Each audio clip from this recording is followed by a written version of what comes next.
আসসালামু আলাইকুম প্রিয় শিক্ষার্থী বন্ধুরা, তোমাদের জন্য আরো একটি ক্লাস আমি উপস্থাপন করতে যাচ্ছি আজকে অষ্টম শ্রেণীর বাংলা বিষয় নিয়ে। তোমাদের পরীক্ষা একদম তোমাদের নাকের ডগায়। এজন্য আমাদের যা করতে হবে সেটা হলো যে এই ক্লাসগুলো ভালোভাবে দেখবে, স্কুলের যে ক্লাসগুলো আছে সেগুলো নিয়মিত করবে। এই ক্লাসগুলো শেষ হবার সাথে সাথেই আমি বাংলা বিষয়ের যে প্রশ্নধারা রয়েছে সেই প্রশ্নধারা সাথে প্রত্যেকটা বিষয়ের সাজেশন উপস্থাপন করব। সেই সাজেশন অনুযায়ী তোমরা যদি প্রস্তুতি নাও তাহলে বার্ষিক পরীক্ষাটা তোমার জন্য অভাবনীয় সাফল্য বয়ে নিয়ে আসতে পারে। তো সেই ক্লাসগুলো দেখবে সেই প্রত্যাশা রেখে শুরু করছি আজকের ক্লাস।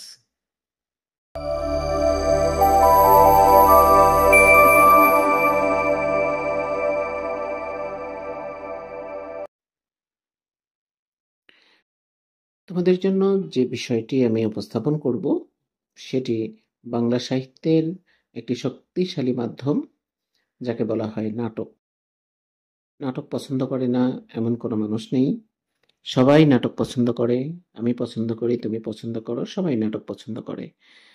সেই নাটক কখনো কখনো আমরা পড়ি, কখনো কখনো আমরা মঞ্চায়ন করি, কখনো কখনো গণমাধ্যম, বা দর্শন যে মাধ্যমগুলো রয়েছে, টেলিভিশনে কখনো কখনো দেখি। তো সবই নাটক। তো এই নাটকের কিছু বৈশিষ্ট্য আমরা আজকে আলোচনা করব। নাটক কাকে বলে সেটা আমরা জানব এবং এই নাটক কিভাবে লেখা যায় সেই বিষয়গুলো আমরা জানব। তো আজকের এই ক্লাসটি তোমার বাংলা সাহিত্যের জন্য একটি বেস ক্লাস হতে পারে। অর্থাৎ তুমি যদি পরবর্তীতে বাংলা নিয়ে লেখাপড়া করো, তখন তোমার জানতে হবে নাটক কাকে বলে, নাটকের বৈশিষ্ট্যগুলো কি, নাটকের ইতিহাস ইত্যাদি ইত্যাদি অনেক কিছু জানতে হবে, যার একটা ভিত্তি আজকের এই ক্লাসটি হতে পারে তোমার জন্য। তো চলো দেখি চতুর্থ পরিচ্ছেদ নাটক 6.4.1 নাটক রচনা করি। এখানে বলেছে যে পূর্ববর্তী শ্রেণীগুলোতে তোমরা নাটক সম্পর্কে ধারণা পেয়েছ। কোনো একটি বিষয়কে অবলম্বন করে কাহিনী, চরিত্র, সংলাপের মাধ্যমে কিভাবে একটি নাটক তৈরি হয় সে সম্পর্কে জেনেছ। এই ধারণার উপর ভিত্তি করে এখন তুমি 250 থেকে 300 শব্দের মধ্যে একটি নাটক লেখো। নাটকটি বাস্তব কোনো ঘটনার উপর ভিত্তি করে রচিত হতে পারে, আবার কোনো কাল্পনিক ঘটনার উপর ভিত্তি করেও রচিত হতে পারে। নাটক রচনা হয়ে গেলে শিক্ষক ও সহপাঠীদের সামনে উপস্থাপন করো। তোমার লেখা নাটকে নিচের বিষয়গুলো আছে কিনা তা যাচাই করে নাও। অর্থাৎ এখানে ৩টি বিষয় রয়েছে, এই ৩টি বিষয় যাচাই করে নিতে হবে। মূলত নাটকের বৈশিষ্ট্য ৩টি। প্রকরণ আছে অনেক, প্রকরণটা আজকে আমাদের আলোচ্য বিষয় নয়। আজকে আমরা নাটকের বৈশিষ্ট্যগুলো জানবো। আর এই বৈশিষ্ট্যগুলো কিভাবে জানবো? তুমি যে নাটকটি রচনা করেছ সেই নাটকের মধ্যে এই বিষয়গুলো রয়েছে কিনা সেটা যদি তুমি খুঁজে বের করতে পারো তাহলে তুমি ধরে নিতে পারো যে নাটকের বৈশিষ্ট্য সম্পর্কে তোমার জানা হয়ে গেছে বা তুমি জেনে গেছো। তো যাই হোক, চলো এখানে দেখি কি লেখা আছে। লেখা আছে যে তোমার লেখা নাটকে নিচের বিষয়গুলো আছে কিনা তা যাচাই করো। সেই নিচের বিষয়গুলো কি? নিচের বিষয়গুলো হলো যেমন কাহিনী আছে কিনা। কাহিনী ছাড়া কি কখনো নাটক হয়? হয় না। তাহলে কাহিনী আছে কিনা সেটা জানতে হবে। অর্থাৎ নাটকের প্রথম বৈশিষ্ট্য কাহিনী নির্ভর হতে হবে।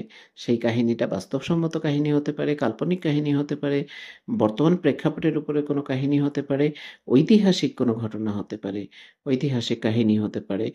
অর্থাৎ একটা কাহিনী অবশ্যই থাকতে হবে। তারপরে রয়েছে চরিত্র আছে কিনা। চরিত্র ছাড়া আবার নাটক করবে কারা? নাটকের মধ্যে যদি ব্যক্তি না থাকে, পার্সন না থাকে, অ্যাক্টর না থাকে, অ্যাক্ট্রেস না থাকে, তাহলে ডায়লগ বলবে কারা? আর কথোপকথন হবে? সব তো মূর্তির মতো থাকবে। অর্থাৎ চরিত্র লাগবে। তাহলে নাটকের দ্বিতীয় প্রধান বৈশিষ্ট্য হলো যে নাটক হতে হলে সেখানে একটি চরিত্র থাকতে হবে, একাধিক চরিত্র থাকতে হবে। একক নাটকও হয় যেখানে স্বল্প সংখ্যক ২টা বা ৩টা ক্যারেক্টার নিয়ে হয়। অনেক সময় নাটকে একক অভিনয় হতে পারে। সেখানে একজন ব্যক্তি একক ভূমিকায় সে নাটক করতে পারে। এজন্য বলছি এক বা একাধিক চরিত্র। একটি চরিত্র দিয়েও নাটক হতে পারে। একাধিক চরিত্র দিয়েও নাটক হতে পারে। তারপরে বলেছে সংলাপ আছে কিনা। তো নাটকের মধ্যে অবশ্যই সংলাপ থাকতে হবে। সংলাপ বলতে আমরা কি বুঝি? যে চরিত্রগুলোর মুখে যে ভাষা থাকে, যে কথোপকথনগুলো দর্শকরা শোনে, যে কথোপকথনের মাধ্যমে আ উম আ যে দৃশ্যটা চিত্রায়ন হয় বা একজন অ্যাক্ট্রেস, অ্যাক্টর, অভিনেত্রী, অভিনেতা তারা যা বোঝাতে চেষ্টা করেন সেটা ডায়ালগের মাধ্যমে, কথোপকথনের মাধ্যমে এবং বডি ল্যাঙ্গুয়েজের মাধ্যমে বা শারীরিক অঙ্গভঙ্গির মাধ্যমে সেটা প্রদর্শন করেন বা প্রস্ফুটিত করেন। তো তাহলে ৩ টি বিষয় নাটকের জন্য অপরিহার্য। একটি হলো কাহিনী, একটি হলো চরিত্র, আরেকটা হলো সংলাপ। এই ৩ টা জিনিস না থাকলে সেটি নাটক হবে না। এই ৩ টা জিনিস থাকতে হবে। এটি হলো নাটকের বৈশিষ্ট্য।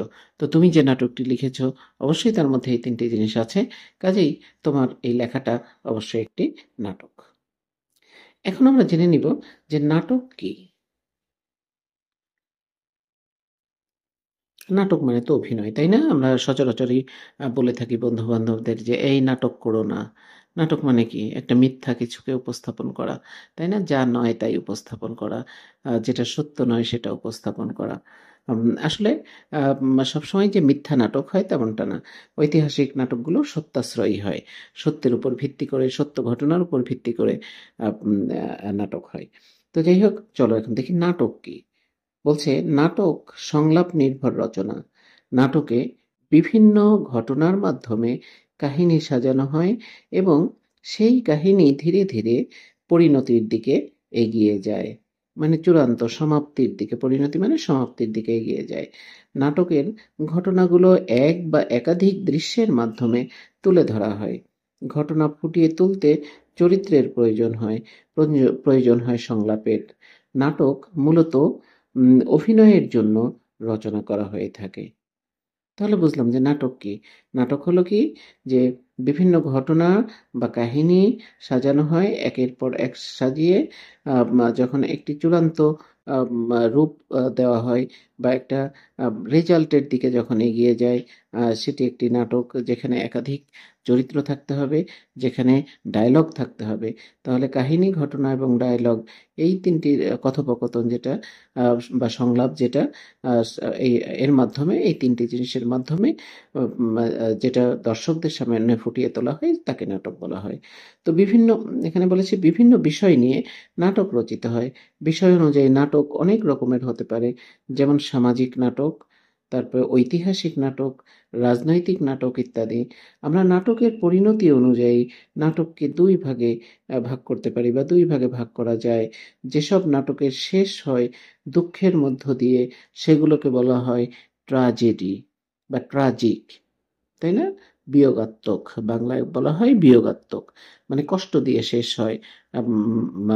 যেখানে দেখা যায় যে নায়ক নায়িকার মিলন হচ্ছে না, অথবা ঘটনাটা একটি চমৎকার সমাধান হয়নি, অথবা একটা সুখকর পরিস্থিতির মধ্যে দিয়ে নাটকটা যখন শেষ হয়, অথবা যখন মনে করো যে যিনি ভিলেন থাকে, অথবা খল চরিত্রে যারা অভিনয় করে তারা যখন একটা শাস্তি পেয়ে যায় তার কাজের জন্য, তখনই বোঝা যায় যে নাটকটা শেষ পর্যায়ে চলে গেছে। তখনই দর্শক স্যাটিসফাইড হয়, তৃপ্ত হয় যে না, নাটকটা চমৎকারভাবে দেখ, খারাপ কাজ করার ফলটা কি, তাই না? এটা বলতে বলতে দর্শকরা খুশি মনে বের হয়ে যায়। এই নাটকগুলোকে বলা হয় মিলনাত্মক নাটক বা কি বলা হয়? উম আ মিলনাত্মক, তাই না? মিলনাত্মক নাটক। যেটা শেষে মিল হয়, আনন্দ দিয়ে শেষ হয়। আর যেটা দুঃখ দিয়ে শেষ হয় সেটাকে বলা হয় ট্র্যাজেডি। ট্র্যাজেডি বা বিয়োগাত্মক বলা হয়। উম আর যেসব নাটকের শেষ হয় আনন্দের সাথে সেগুলোকে বলা হয় হলো কমেডি। তো তাহলে নাটকের পরিণতির উপর ভিত্তি করে নাটককে আমরা ২ ভাগে ভাগ করতে পারি। একটা হলো ট্র্যাজেডি, আরেকটা হলো কমেডি।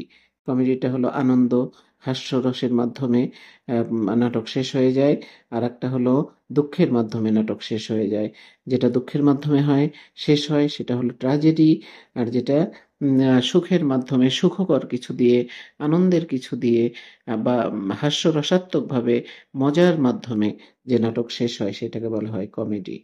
আশা করি তোমরা বুঝতে পারছো। খুব সহজ করে আমি উপস্থাপন করছি, সহজ করে বলছি। যিনি নাটক রচনা করেন তাকে নাট্যকার বলে। যিনি নাটক লেখেন নাট্যকার বলে, যারা নাটকে অভিনয় করেন তাদের বলা হয় অভিনেতা, যিনি নাটক পরিচালনা করেন বা নির্দেশনা দেন তাকে বলে পরিচালক বা নির্দেশক। নাটকের মঞ্চ সাজানো, কি বলছে, মঞ্চ সাজানো, অভিনেতাদের সাজসজ্জা, তারপরে আলোক প্রক্ষেপণ, শব্দ নিয়ন্ত্রণ ইত্যাদি কাজের জন্য ভিন্ন ভিন্ন লোকের দায়িত্ব পালন করতে হয়, ভিন্ন ভিন্ন লোক লাগে।